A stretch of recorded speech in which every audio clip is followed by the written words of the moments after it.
todos los médicos, compañeros cirujanos, residentes en adiestramiento, estudiantes de medicina y público en general, que tengan la oportunidad de ver esta grabación que estamos realizando en el día de hoy, 5 de diciembre del 2009, al doctor Ramón Pavón Nevares.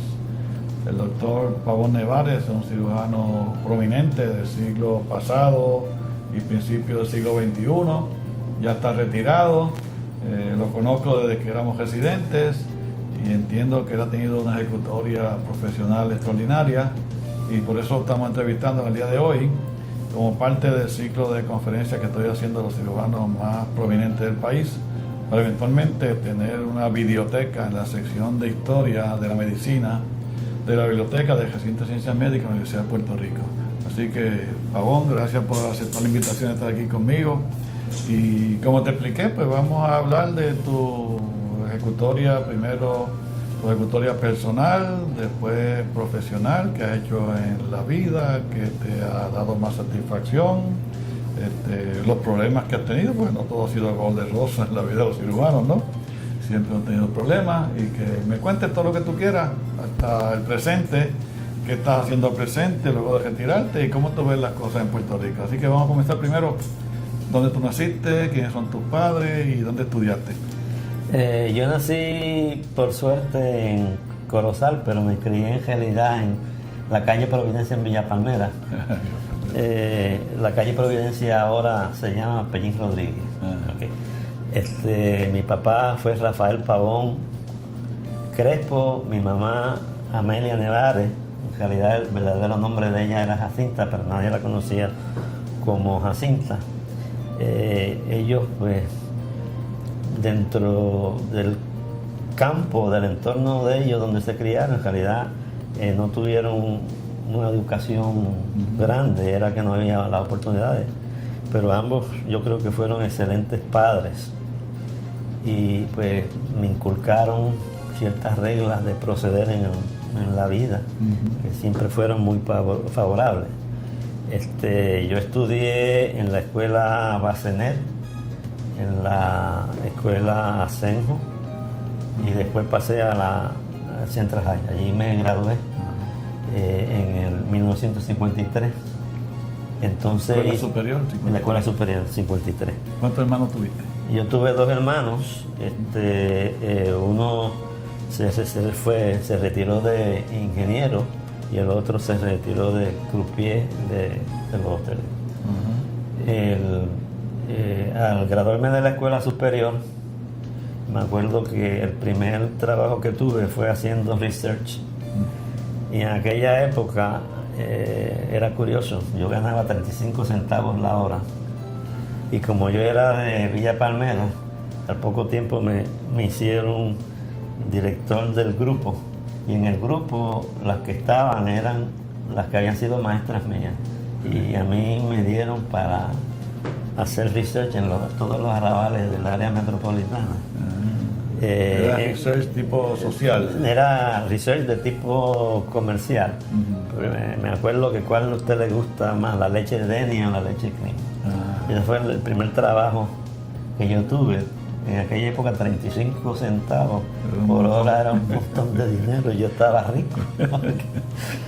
Estudié con becas en la Universidad de Puerto Rico. Yo hice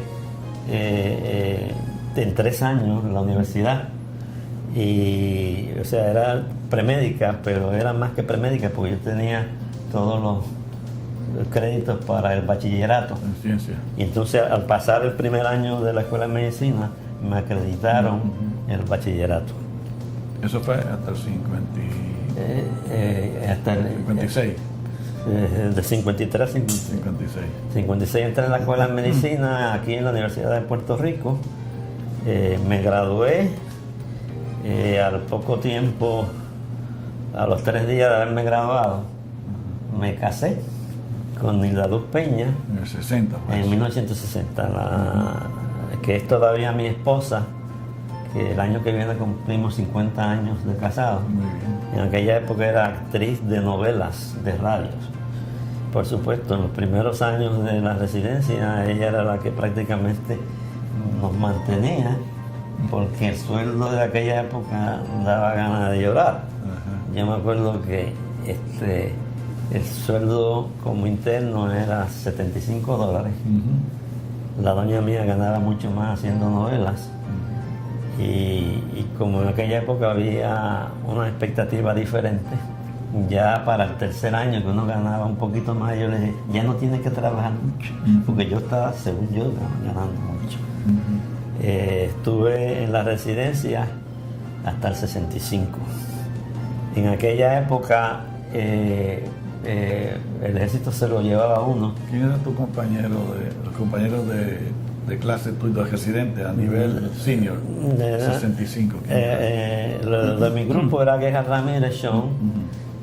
Estaba los seniors, el otro. Yo, en realidad yo tuve una oportunidad única, y era que cuando yo estaba de tercer año, por parte estaba haciendo funciones de Chief Resident, Ujú. porque el que estaba senior en aquel momento era el doctor Torres Aguiar. Entonces el otro compañero mío de mi clase era Mario Muñoz. Mario Muñoz pues hizo su práctica en Ponce, él hizo cirugía cardiovascular y se retiró allá. En el 65, como todo el ejército se lo llevaba a uno en el servicio obligatorio, pues yo me metí en un plan que se llamaba el Plan Berry, que era que le dejaba a uno terminar la residencia y lo llevaban al ejército tan pronto acababa. Yo acabé la residencia, me parece que fue en junio, y ya a la semana ya estaba metido en el ejército. Julio 65. Por ahí, sí.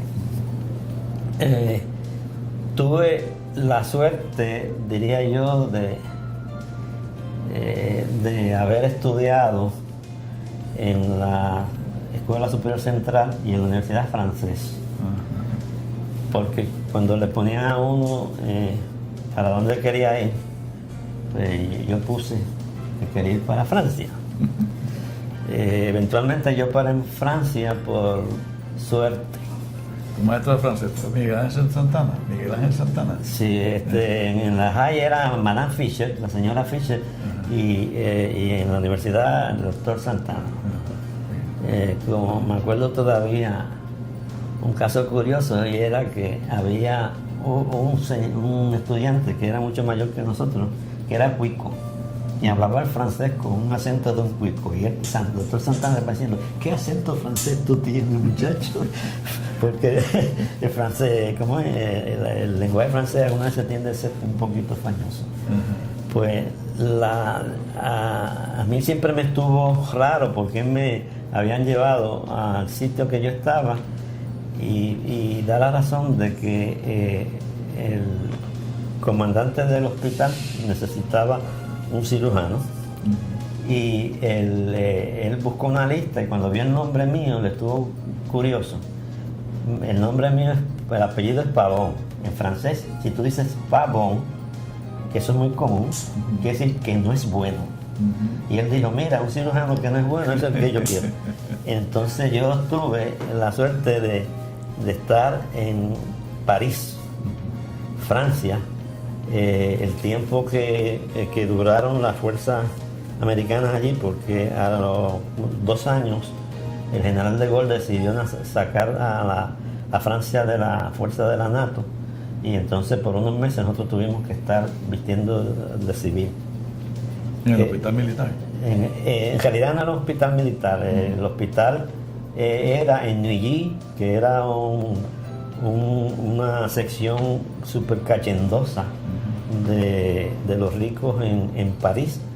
Entonces el hospital era un hospital privado reconocido, que se llamaba el Hospital Americano, y el ejército tenía allí el segundo piso, y allí nosotros usábamos las facilidades francesas.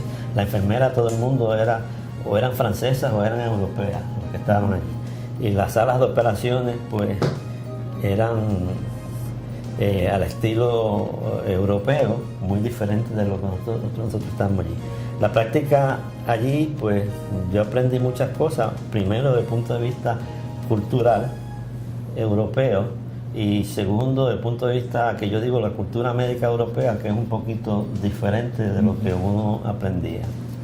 Entre las cosas curiosas que yo estuve allí, yo me acuerdo haber ido a discutir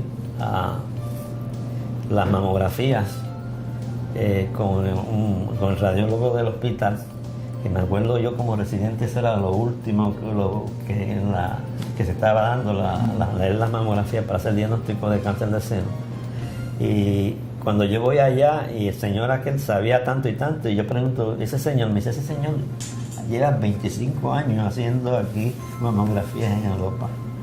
Las otras cosas que me chocaban era que si uno iba a pedía uno lo que es equivalente de un frozen section, allá en francés se llama extemporané, o sea, extemporáneo. El mismo patólogo se metía a sala con la ropa que tenía, tapándose la nariz, miraba lo que uno quería decir la biopsia, alguna vez se decía sácala de aquí, sácala de allá, la apretaban entre dos laminillas, el pedazo completo, no sean frozen, le echaban un tintecito. Era un imprint. Entonces el tipo leía con un microscopio binocular de poca magnificación y no fallaban los diagnósticos, ¿okay? Y uno que estaba acostumbrado a hablar de estas cosas, pues le chocaba. Otra experiencia que me acuerdo haber tenido fue que una vez estaba haciendo una colecistectomía y salgo, y en la otra sala yo veo a alguien, me dice, ese señor yo lo conozco. Y le pregunto a la muchacha y me dijeron, ese es Mr. Smith. Y yo digo, ese no es Mr. Smith.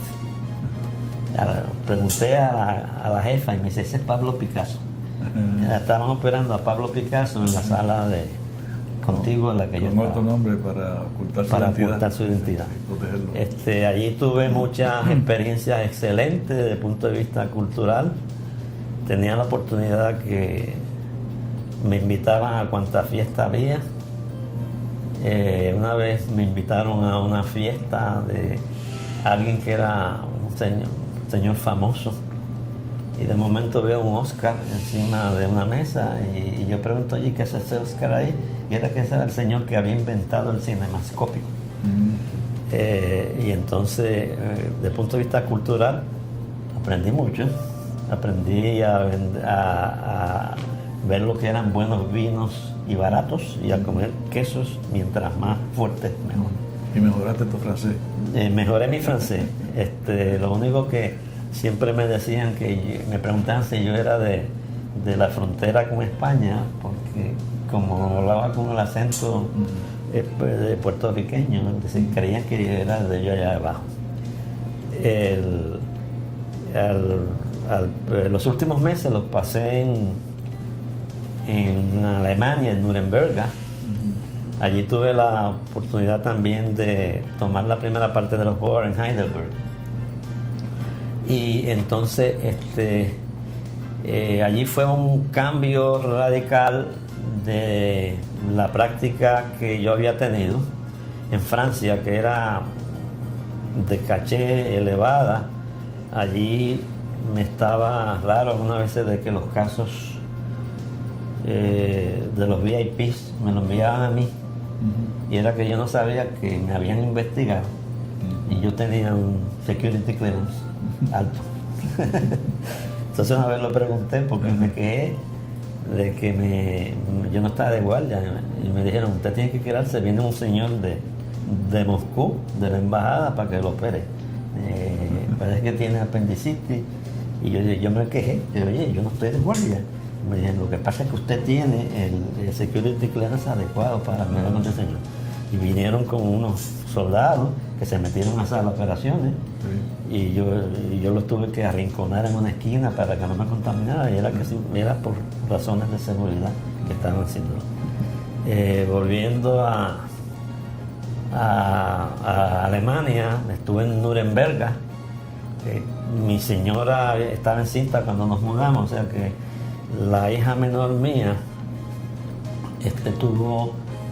fue hecha en Francia y nació en Alemania. Nació en Alemania. Ella por eso tiene el derecho a la ciudadanía. Mira Allí estuve en Nuremberg. Por primera vez vivimos en unos apartamentos militares, porque en Francia era una situación especial y nos daban dinero extra para nosotros viviéramos lo que le llamaban la comunidad. Fuera.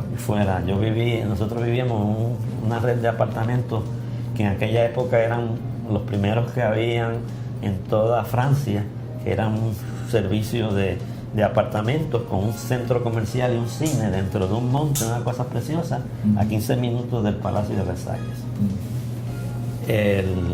En Alemania pues era un hospital viejo y curiosamente donde estábamos habitando uno caminaba y de la calle detrás era donde habían hecho lo del juicio de Nuremberg. Yo me puse a leer, yo tenía la historia de toda la área de la guerra, porque es sumamente interesante. Allí pues tuve un tropezones algunas veces por ser buena gente, o qué sé yo qué cuánto. Recién yo llegado, me aborda un internista que tenía una señora que le estaba muriendo y el jefe del servicio quirúrgico no la había querido operar y la señora estaba muriendo de embolias repetidas. Entonces me llama recién llegado y yo digo, ¿qué yo hago? Yo digo, él me pregunta a mí, yo he hecho operado de ligación de la cava, que era lo que se hacía en aquella época. Entonces me acuerdo que yo hablé con el jefe y volví a insistir, mire, yo he hecho, no es problema. Y él dijo, se le va a morir, qué sé yo cuánto. La cuestión es de que yo veo a la señora salió muy bien. ¿Le ligaste la cava? Le ligué la cava y le ligué la várica, como hacíamos aquí en la izquierda, porque algunas veces se colaban los émbolos por ahí. Procedimiento aquello que en la época media hora, 3/4 de hora, el señor estuvo, yo creo que se quedó con la cierta rencilla y no le gustó. ¿La señora recobró bien? La señora no le dio nada. Entonces, me acuerdo yo haber traído a la señora a decirle, miren, ni edema tiene, que yo cuánto. Y él estaba medio prendido. Tuve la otra experiencia con el mismo jefe, fue que él me decía que yo no debía estar cerrando los pacientes con crómico, porque se visceraban.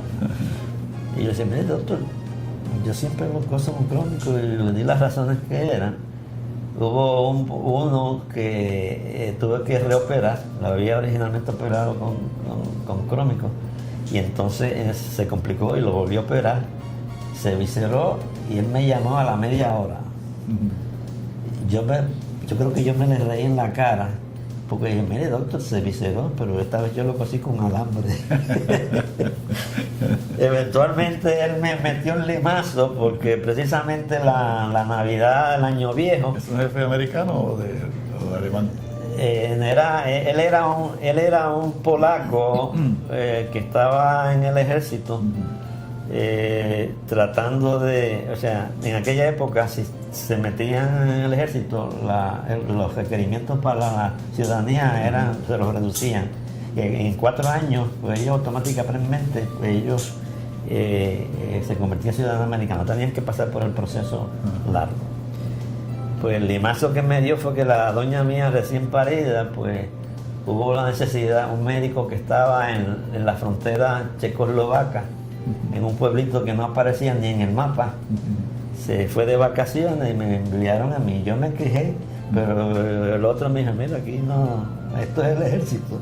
Y yo me pasé en un año viejo en un sitio que no aparecía ni en el mapa. ¿Sí?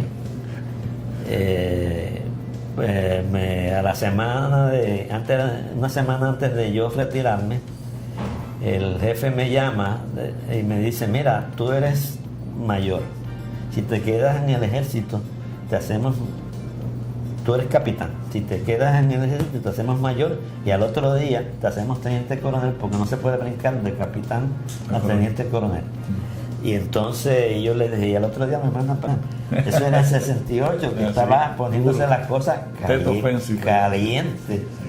Y yo salí de allí esmandado. El otro caso que no se le olvida a uno fue que me consultaron que yo no sabía por qué me habían consultado, y era porque lo del security clearance que tenía un muchacho que le habían quitado su trabajo porque se había vuelto medio loco, y él era el que descifraba los mensajes en secreto, se los pasaba al general, qué sé yo qué cuento. Me consultaron porque tenía una pancreatitis, y entonces el muchacho pues me consultan a mí, y entre las cosas yo le dije, ¿tú le has hecho un calcio? Y dice, no le he hecho un calcio. Yo dije, no, un calcio. El calcio, que tú no lo creas, vino de 19. Que yo dije, yo nunca había visto un calcio de 19. Y yo le dije, eso está mal, vamos a repetirlo. Convencí que lo hicieran en un hospital privado, salió de 19. Entonces yo dije, pues hay que operarlo. Allí nadie sabía, nunca nadie había hecho un caso de hiperparatiroidismo. Y entonces yo lo programé de emergencia, todos los cirujanos estaban por allí. De hecho, uno de los cirujanos dijo, yo tengo un hermano que es cirujano torácico y está visitando, ¿me puede estar allí? Y sí, yo le dije, no es inconveniente. Y entonces estaba yo allí con toda la cónclave de cirujanos, yo operando, y me pongo y hago la cirugía clásica que yo hacía, expongo todo el cesto y no aparece el adenoma. En aquella época no había nada que hay ahora, ¿ok? Estamos hablando, en aquella era básicamente la experiencia de uno y suerte. ¿Buscaste las 443 y no estaban? No aparecía el de eso, y yo decía, con un calcio adicional tiene que ser una pelota grande. Sigo buscando, me pongo un poquito a buscar hacia el mediastino, y aparece en la inferior tiroidea izquierda una rama que era demasiado gorda. Me da por seguirla y encontré pegado al esófago un adenoma de paratiroides que pesaba 5 gramos. Okay. El muchacho se curó, eventualmente lo dieron de alta, y como 15 o 20 años después me llama un urólogo, me dice, oiga, ¿usted fue el cirujano que estuvo en Nuremberg? Sí, yo estuve. ¿Cómo usted me consiguió? Me dice, a través de del libro del colegio cirujano. Entonces él me dijo, mira, que tengo aquí a un paciente que tiene un calcio alto. Él le dice que usted, con nombre suyo, lo operó a alguien. Entonces tiene unos parientes que tienen unos problemas endocrinos. Me acuerdo que yo dije, pues mira, eso parece un MEA, darle estudio. Entonces yo le expliqué todo y cada uno de los detalles, le dije lo que tenía, lo habían encontrado, y yo le dije, mira, encontré esto y esto. Ahí pues saben que tienen que buscar en el otro lado porque debe tener otro. No me contestaron, yo asumo que sería, lo explorarían, y entonces fue una experiencia que no se me olvida. O sea, que cogió la hipercalcemia ese. La hipercalcemia, como 20 años después, debe haber tenido otro sí, más. Sí, ¿Okay? Sí. Estos son de los casos que uno no se lo olvida. Muy bien. ¿Y tú habías operado de eso acá en Puerto Rico? En Puerto Rico yo había tenido la oportunidad de operar como 4 o 5 casos. De vez en cuando hubo un attending que se enchismó porque él alegaba que todos los casos allí eran de ese tipo, eran de él. En aquel momento era donde estaban haciendo los primeros casos de hiperparatiroidismo en Puerto Rico. Lo empezamos a hacer con el doctor Rafucci. Tengo entendido que tú después tuviste más exposición a esto y te volviste experto. Y averigué quién fue el primero que se hizo. Fue Rafucci, que lo hizo municipal aquí en Santurce. Sí, correcto. El primer caso de 61. Yo hice, yo creo que yo hice como 3 o 4 con el doctor Rafucci. Como decía, no habían nada más que un calcio. No había pruebas localizantes. No había pruebas localizantes, eran los dedos localizantes. Conocer la anatomía. Conocer la anatomía, buscar, había ciertas reglas que no son iguales que ahora. Y lo otro es, algunas veces uno cruzar los dedos para que no estuviera uno en el mediastino, pues, porque podía escondérsele uno y uno no tenía nada más que una placa de pecho para tratar de hacer un diagnóstico. O sea, mientras yo estuve allá afuera, yo te diría que tuve una ventaja, y es que tuve tanta exposición aquí a casos difíciles y a tener la necesidad o la obligación de responsabilidades, porque desde que uno era de tercer año para arriba, ya uno asumía muchas responsabilidades bien grandes. Y entonces pues lo más que yo tenía era seguridad en mí mismo. Y entonces cada vez que me decían, mira, este caso es difícil, y yo he hecho eso, no me lo creían. Porque antes tú recuerdas que la supervisión de nosotros no era muy estricta. No venían mucho. No venían mucho, pero me acuerdo que uno dependía en gran manera de los seniors de uno. O sea, ya cuando ya estaba en tercero, ya uno tenía ciertas responsabilidades y cierto conocimiento. Y de cuarto, y uno pasaba ese conocimiento hacia abajo. Entonces, me acuerdo todavía un caso cuando tú eras residente de segundo año y yo era senior, que tú exploraste a un señor con un trauma en el abdomen y me llamaste porque no encontraba dónde estaba el roto en mi intestino. Y el historial de este señor era que 6 meses antes había tenido otro trauma de carro y había estado grave y nunca se le había hecho el diagnóstico porque no había forma de hacerlo. Y yo me acuerdo que cuando yo fui a ayudarte, y pues vamos a empezar a hacerlo por el libro, empezar desde el ligamento de Strype por ahí para abajo. Y entonces lo que encontramos es que el señor había tenido en el primer trauma una perforación de intestino delgado, y entonces había formado un absceso y la comida pasaba por el intestino a la cavidad del absceso y después volvía y ahí se había perforado. No, ese caso nunca se me olvida porque tú eras el que me llamaste. Y por eso uno reclamaba al senior que viniera a reclamar al senior, sí. Lo otro, sí, los que estaban allí de attending eran muy habilidosos. Y por ejemplo, cada vez que uno tenía la oportunidad de operar con ellos, uno aprendía algo. Y eso no se le olvidaba a uno. Y como te dije, uno tenía tanta experiencia que el elemento de seguridad en sí mismo era sumamente importante. Ahora que recuerdas ese caso, tú me ayudaste. En una ocasión tú estabas de guardia y yo era residente también de segundo año. Y me dijiste, mira, vete para aquella señora que tiene una niña encarcelada, inquinada encarcelada. Y yo fui para allá solo. Como residente primer año, me parece que era José Ríos, que ya falleció. Y entonces pues la señora tiene una hernia femoral encarcelada con la apéndice metida ahí dentro, que era una cosa rarísima, que yo nunca he visto un caso así tampoco, y ni lo he visto descrito. No, yo he visto no encarcelada, en nena hernia, cuando tú sacas el saco sale el apéndice. La apéndice metida ahí, una cosa extraordinaria ahí. Y tú eres residente, y de repente para aquella señora. Ahí no te llamé porque lo puedes hacer solo, pero que es una cosa bien extraña. De la cosa extraña que me pasó a mí, que a mí no se me olvida, cuando se hizo el cambio al sitio que es ahora el centro médico. Ajá. La clase mía fue la que empezó. En el 60. En el 60. Y a mí me pusieron en sala de emergencia.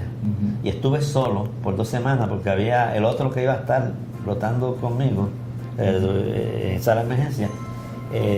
Se había graduado en España y entonces lo que había hecho, había cogido un carro y se fue a pasear por España con toda su familia y llegó 2 semanas tarde. Yo me acuerdo de que yo solo en sala de emergencia por ese tiempo, uno no sabe cómo uno sobrevivía. Yo no me acuerdo haber dormido más de 1 hora o media hora cada guardia.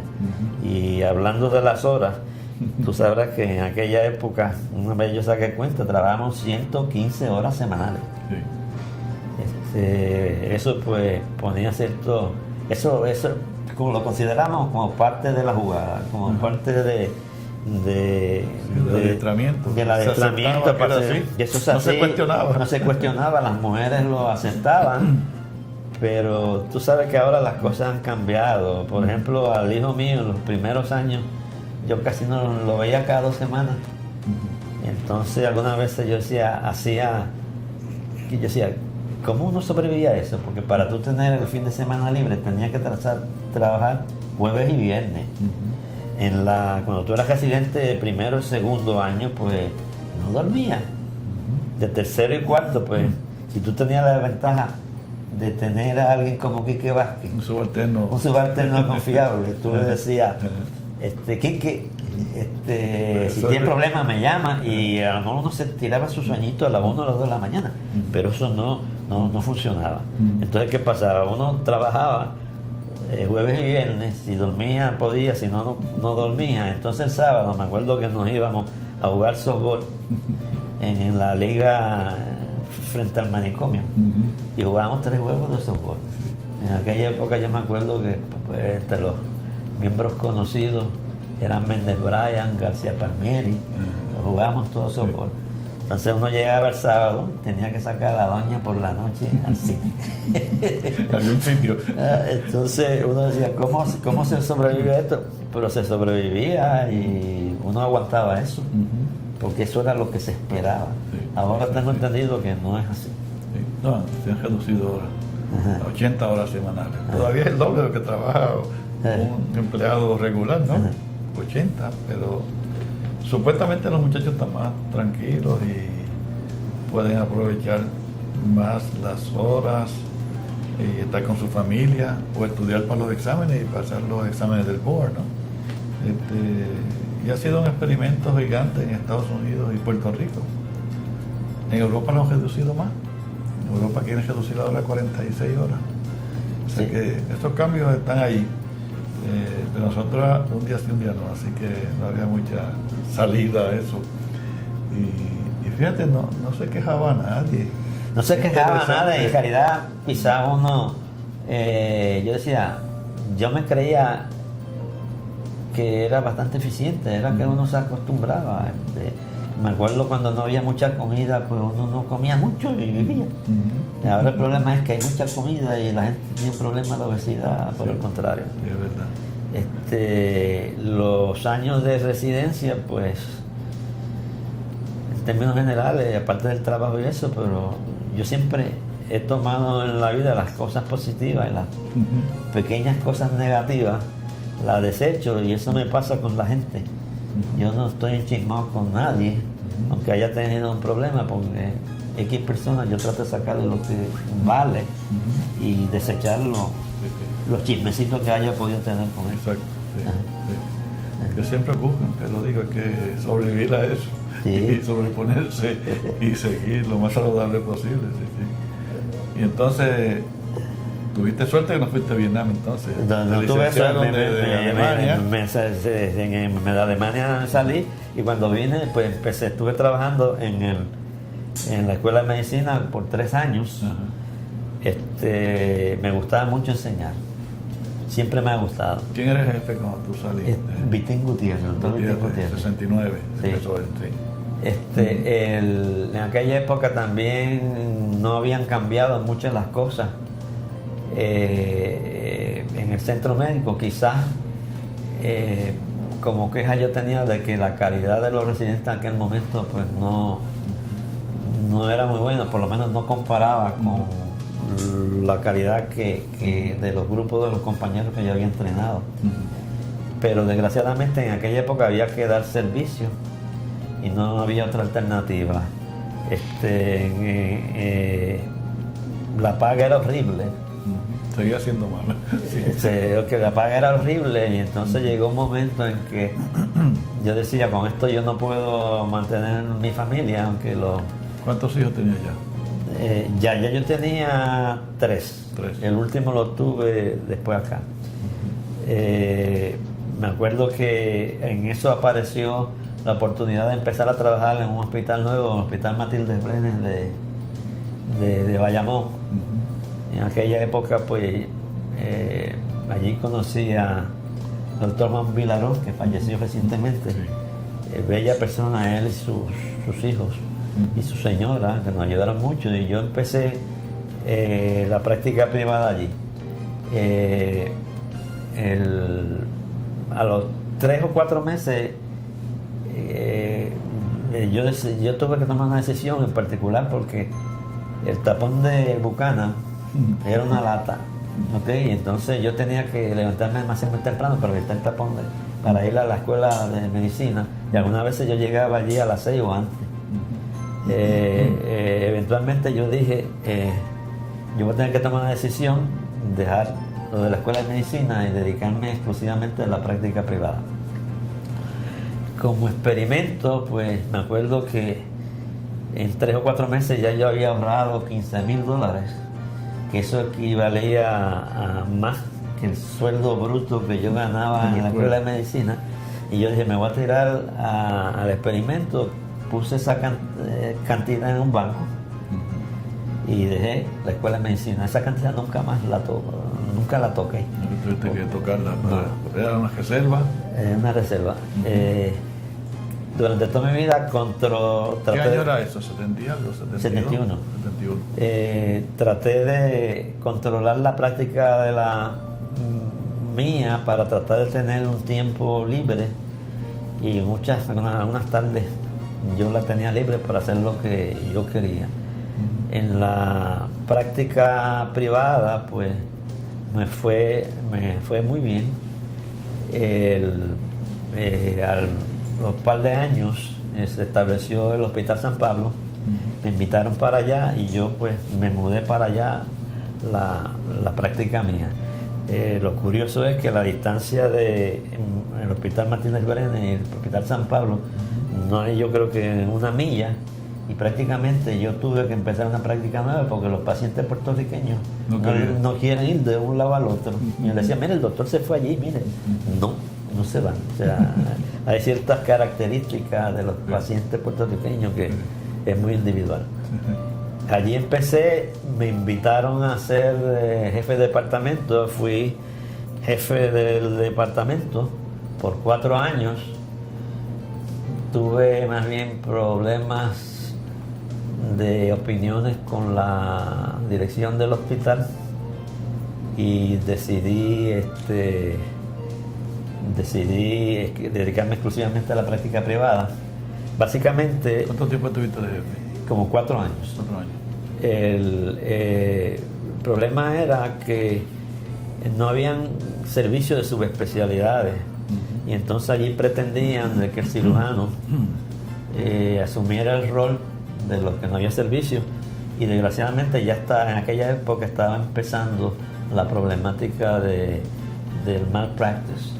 Y yo entendía que un cirujano bregando con un caso de cirugía plástica, de urología, de ortopedia, estaba un poquito fuera de lugar. De hecho, pues yo consulté con el colegio de cirujanos y fui a entrevista allá, personalmente a hablar con el director. Y en aquel momento, pues el colegio de cirujanos, pues no quería inmiscuirse porque habían tenido un problema con un ortopeda que estaba haciendo cirugía y dejaba sus casos para que lo atendieran unos médicos primarios. Pero ellos me dieron toda la información que yo necesitaba para defender mi caso. Y yo la presenté a la institución. En aquel momento pues ellos no aceptaron eso. Y yo decidí renunciar porque yo no podía obligar a un cirujano a hacer algo que yo personalmente no creía que era adecuado. No creía que yo lo fuera a hacer. Claro. Y como eso es... Y era asumir un riesgo adicional. Era una asumir especialidad que no se sentía cómodo, ¿no? Sí, by the way, ahora que tú dices que no se sentía cómodo, me acuerdo yo haberle escrito una carta al presidente del colegio cirujano en aquel momento. De la forma que él puso, decía, bueno, puede ocurrir la situación de que un cirujano no se sienta cómodo en una cosa esa. Y yo le dije, oiga, la incomodidad le puede costar a uno mucho dinero por la demanda que le ponen a uno. Y yo personalmente nunca me puse a hacer cirugía de la que yo no estuviera satisfecho, de que yo fuera, a mi entender, bien preparado. Sí. Si hubiese algún tipo de cirugía que yo creía que cualquier compañero lo podía hacer mejor que yo lo refería al caso. Sí. Ahora en sala de emergencia, bajo ocasiones extraordinarias así, tú no tienes esa oportunidad. Entonces lo otro era, en particular me acuerdo que pretendían que se hiciera la trauma y allí no habían las facilidades. Entonces al efecto, pues yo fui, tomé el curso que daba el colegio de trauma y cuando vine, yo le dije, mire, para hacer trauma hay que tener esto, y entonces lo reté. Yo le dije, si ¿usted quiere? Yo mañana llamo al equipo que viene a examinar las facilidades, y ellos dicen que aquí están preparados, pues lo hacemos. Okay. No quisieron, pues entonces yo decidí retirarme a mi práctica. Básicamente, yo te diría que yo lo que hice fue mucha cirugía gastrointestinal, pero en los últimos 10 o 15 años hice mucha cirugía de seno. Quizás de las primicias fue que los primeros casos con localización de aguja que se hicieron en por lo menos en Bayamón, quizás en Puerto Rico, fui yo. Y yo me acuerdo que lo de las localizaciones, lo de los nódulos centinela, antes de que se conocieran por ahí, yo había estado hablando y indagando en Estados Unidos y consultando, y yo había hecho bastante como parte de mi preparación al momento de hacer una mastectomía radical o algo. Me había estado practicando para hacerlo, pero eventualmente dejé de hacer eso porque me retiré. Muy bien. ¿Te retiraste en qué año? En el 63, en el 2003 digo. 2003. 2003. Fui médico 43 años. 6 años hace que te retiraste más o menos. Me retiré, a lo mejor me preguntan por qué.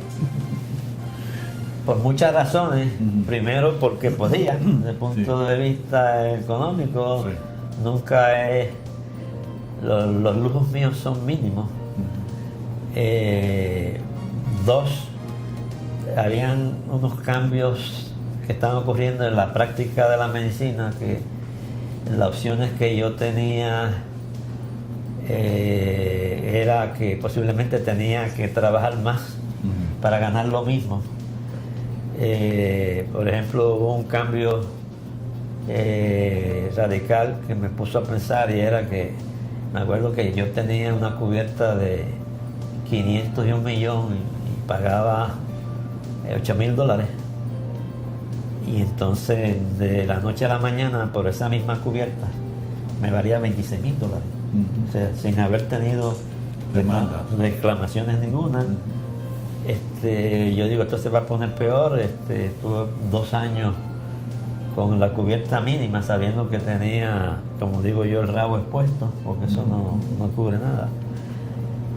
Había una exigencia que me molestaba, como tener que coger cursos de enfermedades venéreas, cursos de amamantamiento y cosas por el estilo, que yo lo creía que para algunos miembros de la profesión médica estaba indicado, pero no. Fue una imposición, pero después la descartaron. Yo creo que la descartaron, sí. Pero fueron decisiones que no eran adecuadas en el momento, ni siguen siendo adecuadas al presente, pero ya eso lo eliminaron. Por suerte lo eliminaron. Te molestó en ese momento, pero ya eso no existe. Okay. Entonces, otra de las cosas que yo me acuerdo, que yo siempre nadaba en contra de la corriente en campañas quijotescas. Empezó en el hospital, tenían un centro de entrenamiento de CPR. Entonces yo me pongo a buscar información sobre CPR, los efectos, cuándo se debe hacer, qué sé yo, qué cuándo. Y entonces yo me acuerdo que yo me puse a averiguar y averigué aquí con el Departamento de Salud, y no era requisito para tener tus privilegios. Entonces me puse a entrevistar todos y cada uno de los médicos, y especialmente a los cardiólogos. Entre todos los cardiólogos que había allí hay un centro de cardiología, tan solo uno me dijo que había supervisado 2 casos en toda su vida, y los otros me dijeron que nunca lo habían hecho. Y yo le digo, ¿y si yo caigo ahora aquí? Me dice, yo no sé cómo hacerlo. Y entonces yo propuse una reunión de que se quitara eso como requisito. Como requisito, y presenté la data de los efectos de hacer CPR fuera de un sitio controlado. Yo creía que en ciertos sitios pues está indicado, y que la gente que lo hace todos los días, no importa quién fuera, inclusive un paramédico, estaba mejor preparado que cualquier médico. Y se formó un lío. Eventualmente, por fin la facultad vio la luz y pasaron la regla de que no era requisito. Pero llegó a ser un problema serio allí, porque había gente que insistía. Yo le preguntaba, oye, ¿cuándo tú has hecho? Y después de pasado tantos años, yo nunca en mi vida tuve la necesidad de dar un CPR. A lo mejor sería por suerte. Me acuerdo que en aquella época me dijeron, y si alguien se pone, y si tú caes aquí, ¿quién te va a dar CPR? Yo le dije, una de las nenas de intensivo. Y lo que me dijeron, viejo verde. Porque esas saben. Porque esas saben, eso lo hacen todos los días. Claro, entonces la cosa es que yo decía, ella sabe más que cualquier cardiólogo. Y eso es un pecado, o sea, decirle que una enfermera podía saber. Yo digo, mira, y hay una enfermera que saben dar eso y lo saben hacer bien. Por supuesto, en esas operaciones, los anestesiólogos tienen que ser eso. Y si tú eres cirujano cardiovascular, lo coges, lo estudias, pero que no te lo tienen que exigir. Pero se formó un lío por eso, pero eventualmente, y al otro día me llamaron 3 o 4 hospitales que yo había hecho. Y no sé en qué paró eso. En algunos hospitales ha vuelto a exigirse. Bueno, donde yo practico es obligatorio. Obligatorio, sí, pero sí. ¿hay una razón de ser? ¿Lo exige el colegio? Realmente lo exige el Departamento de Salud, yo creo. Si tú buscas, a menos que no haya cambiado, no era. Porque entonces, cuando me dijeron sí, y yo le dije, oiga, venga acá. En un momento lo descontinuaron y después volvió a imponerse. Bueno. Pero y hay que coger el curso. Entonces lo lindo es que cada rato cambian las reglas. Lo que tú hacías una vez, dices, ahora eso no estás así. Y yo digo, eso se ha modificado. Se ha modificado. Se ha simplificado, ¿sabes? Lo han hecho más sencillo para que cualquier médico y hasta los legos puedan dominar en cierta medida eso, pero es bien. No, siempre yo decía que no, está bien, lo que pasa es en CPR. El atragantamiento, eso son otros 20 pesos, eso lo debe aprender una mamá todo el mundo. Claro. Y es una cosa que tú puedes hacer. Pero CPR, tú tienes que tener ciertas habilidades, ciertos conocimientos. Y lo otro es de que si tú haces uno cada 2 años, cada 10 años, mira, bajo esas condiciones se te olvida. Eso es verdad. Y básicamente hay que empezarlo a revivir el enfermo y llamar asistencia. Eso es lo crucial. 911 para alguien que sepa, y si 911 está tarde, pues mira, los resultados van a ser malos. Pero digo, quizás se salva uno de vez en cuando. De vez en cuando se salva, y ese es el que ponen como ejemplo. Pero yo creo que posiblemente hay un grupo donde el CPR los mató. ¿Okay? Que haya sido perjudicial. Los anestesiólogos, como tú dices, son los que realmente dominan bien ese campo. Yo he visto los anestesiólogos de mi hospital resucitando pacientes de forma exitosa y en una secuencia de eventos extraordinarios. Y recientemente, hace unos meses atrás. Bueno, entonces, ¿qué estás haciendo ahora? Lo que te gusta hacer, ¿verdad? Lo que me gusta hacer. Y hay cosas que quisiera hacer. ¿Acabando? No. Sí, hay cosas que quisiera hacer que no lo puedo, que tengo que limitarme. Yo siempre quería, como yo pinto, pues yo quería dedicar mucho tiempo a pintar, pero como pinto al óleo, no contaba con que desarrollé alergia nasal al olor de la pintura de aceite. ¿Tú cogiste clases específicamente? Nunca en mi vida, nunca tuve clases, nunca cogí, porque primero en mi casa no tenían dinero para enviarme y no habían las escuelas de arte gratis. Como sabrá, yo con tiempo de residente yo me pasaba haciendo caricaturas, y todavía tengo una colección de todos ustedes, gente que ya ni existe por ahí. El doctor Emilio Torres, me acuerdo que una vez me dijo que él iba a dar el dinero para que haga una publicación de eso, pero todavía yo la tengo por allí. A lo mejor un día de esto te pido así, porque yo sé que a ti te gusta publicar. Sí, verdad. ¿Tú sabes dónde debe estar eso? En la sección de historia de la medicina. Yo las médicos tengo. que han sido pintores, músicos, literatos, allí que tiene que estar Pues el cuento es de que yo aprendí por mi cuenta, y una de las ventajas que tuve en Francia fue que me puse a ir a los museos Y el estilo que yo desarrollé, más bien el estilo que a mí me gusta, es el estilo impresionista. Como le dije, en Francia pues sacaron a los americanos. Hubo una época que no había mucho trabajo en el hospital y yo le daba clases de pintura al personal de allí.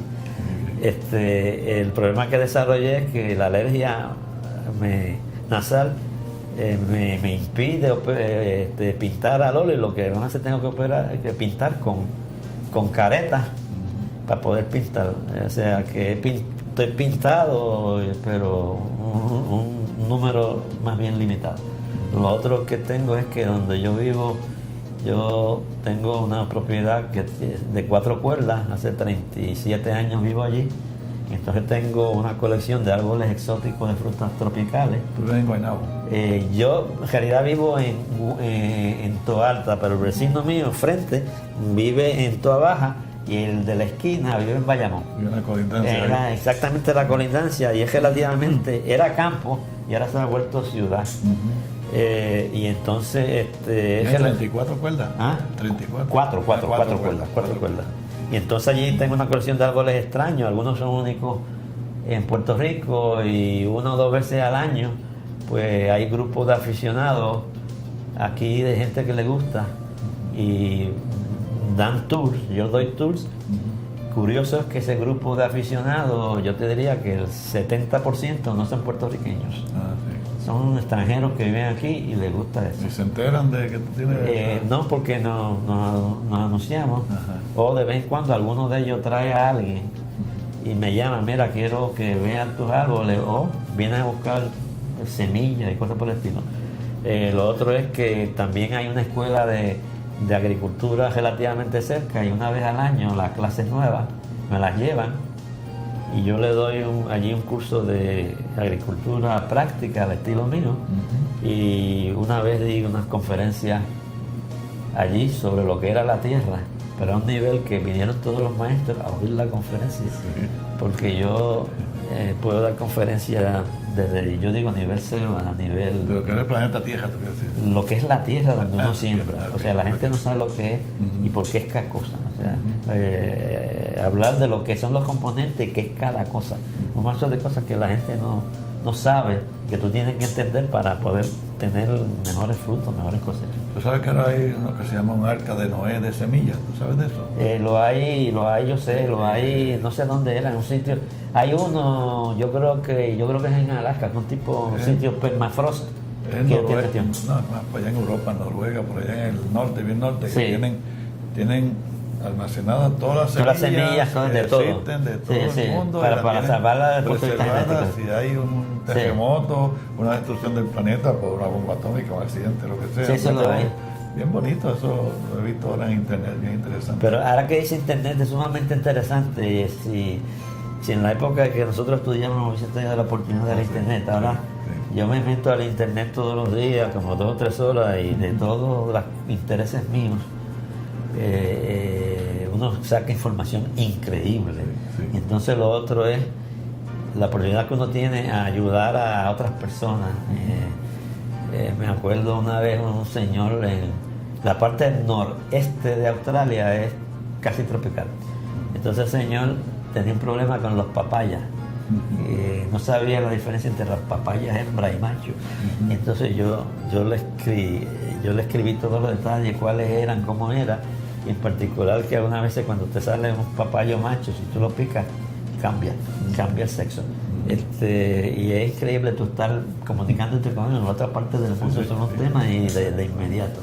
Y se prenden cosas buenas y cosas malas en internet. Sí, pero es todo, increíble. hay de todo, sí. Okay. Y tú estás sembrando, tú mismo te dedicas a sembrar. ahora mismo. Yo tengo esas 4 cuerdas y otras 2 más en Corozal con una casita, y yo soy el que la cuido. O sea, personalmente yo la deshiervo, yo la talo, yo hago todo, y eso ocupa bastante tiempo, porque el problema de Puerto Rico es que el pasto malo nace, y yo trato de, mientras puedo, hacerlo todo bien verde, todo sin usar pesticidas y nada. Con ciertas excepciones, yo no uso ni abono ni nada de eso. Mira, Ramón, ¿y tus hijos qué estudiaron? Ok, los hijos míos,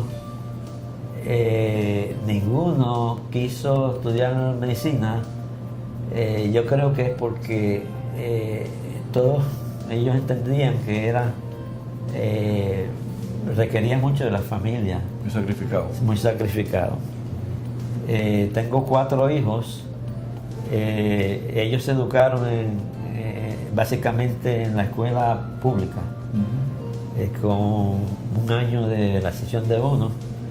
El mayor estudió todos en cursos postgraduados, todos han estudiado en las universidades de caché de Estados Unidos, la de nombre, incluyendo la Ivy League, porque yo les decía, ustedes escogen lo que quieren estudiar, nunca les impuse nada, y donde quieren estudiar. Y me avisan, yo pago con las ciertas limitaciones. Las limitaciones eran de que no se iban a dar vida de rico, yo no les iba a estar pagando carros ni nada de eso. Yo le dije, eso se lo pagan ustedes cuando se gradúan. Aunque ya así lo hicieron. El mayor estudió primero un bachillerato en ciencia de computadora y después de eso estudió una maestría en administración de empresas en Stanford. Él estudió primero en Princeton. Ese vive en Nueva York y se dedica a dar consejería a las entidades grandes. Él da servicios de consultoría a los bancos como JP Morgan y cosas por el estilo. La segunda es ortodoncista, es la única que vive en Puerto Rico. Tiene una oficina excelente en Calle. Ella fue la única que estudió en la escuela de medicina y se graduó el mismo año de ortodoncia, el mismo año que yo creo que tu hija se hizo una maestría, que tú le entregaste personalmente el diploma, ese mismo año. Ella después tuvo la oportunidad de que se fue a una universidad reconocida, fue la única mujer que aceptaron en la residencia de allá, hizo ortodoncia. Esa es la única que me ha dado 2 nietos. Esa es la segunda. Los otros 2 son biólogos moleculares. ¿Están aquí? No. Hay una que tiene un PhD postdoctorado y es directora en la Universidad de Washington, la parte de medicina. Ella vive en Seattle. Ella está haciendo research con células madres en esa universidad, y en particular sobre regeneración cardiovascular. El otro pues tiene una maestría en biología molecular y ese está trabajando con una compañía privada que se llama Agilent, que están haciendo unos kits de diagnósticos y vacunas para ciertos linfomas específicos. Tengo entendido que recientemente sacaron un kit de eso, que lo tiraron y lo vendieron en 2 semanas. ¿Okay? Y él está contento porque de momento las acciones de él subieron. Muy bien. ¿Y tú estás saludable? En términos generales tengo los achaques usuales de viejo, pelo blanco, se me está cayendo el pelo, alta presión. Pero todo controlado. Todo controlado, colesterol controlado. Me acuerdo que la gastroenteróloga que me estaba mirando, que tenía reflujo, me dice, ¿usted, el cirujano, nunca lo operaron? Yo dije, nunca me han operado. Al mes me dio apendicitis. Me acuerdo que yo llamé hace poco, ¿no? En agosto. ¿El año pasado? No, ahorita, agosto pasado. Entonces me acuerdo que yo llamo al cirujano Emilio Pérez, el doctor Emilio Pérez, él entrenó en veterano. Y le dije, Emilio, tengo apendicitis. Y él dice, vete al hospital que yo te voy a ver allá. Y entonces me acuerdo que él llamó y le dice al médico de la emergencia, ese cirujano dice que tiene apendicitis, prepáralo para operarle. Entonces me acuerdo que ya allí estaba mencionando, y era una cosa que me choca, MRI.